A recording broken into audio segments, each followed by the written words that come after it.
All right, let's talk weather once again with meteorologist Thomas Patrick in for Tom today. Joining us live in the studio, Thomas, we're talking about a four-letter word this evening, and that is rain, something we haven't seen much of this summer. No, we haven't. At least we had a little bit back on Monday, but unfortunately it didn't hit Spokane. It kind of hit everywhere right around us. So let's try to get a second chance at it, and we're tracking that for Friday night and most of the day on Saturday as well. So a pretty decent chance for most areas across the inland Northwest to see at least a little bit more rain in our forecast. It's going to stay cool as a result of that, but our air quality is still quite variable because we just have those wildfires burning around the region as well. Here's kind of the large scale setup. This trough in the jet stream was from 2 days ago, and that was what gave us that rain earlier in the week. There's a little bit of a disturbance that's going to move through northeastern Washington as well. So if we get a little bit of rain up towards Colville or Bonners Ferry, wouldn't be surprised about that, but that's not the main event. That comes Friday night and Saturday. There are flash flood watches across North Idaho and northern Washington as well, but this does not impact our area cities.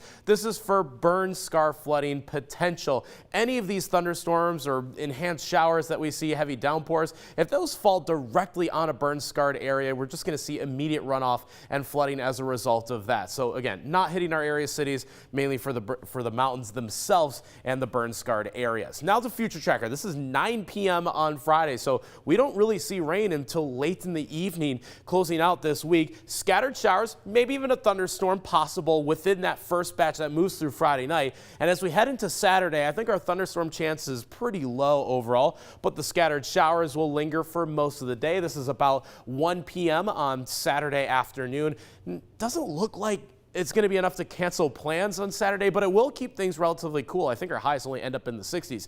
As for how much rain, thinking 3 or 4/10 of an inch across most of our northern areas. Let's say about 1/4 of an inch between Spokane and Coeur d'Alene, and a little bit less for central Washington as well. But remember, since this is going to be scattered, these numbers can be quite a bit flexible, because if we get a heavy downpour in any one of these areas, those numbers shoot up. If you miss out like earlier in the week, those numbers could go down. Probably not enough to bust our drought. We're actually about 6 inches below our rainfall deficit since the start of February. And our air quality is good right now, but I'm going moderate to unhealthy for some tomorrow. Smoke from the Schneider Springs fire, that's the one that's east of Mount Rainier, is going to pour a lot of smoke, especially into southern Washington and perhaps eastern Washington for tomorrow. So we might see a drop in air quality for a little bit on Friday, but the rain comes Friday evening. That should actually rebound that air quality back closer to good heading into Saturday.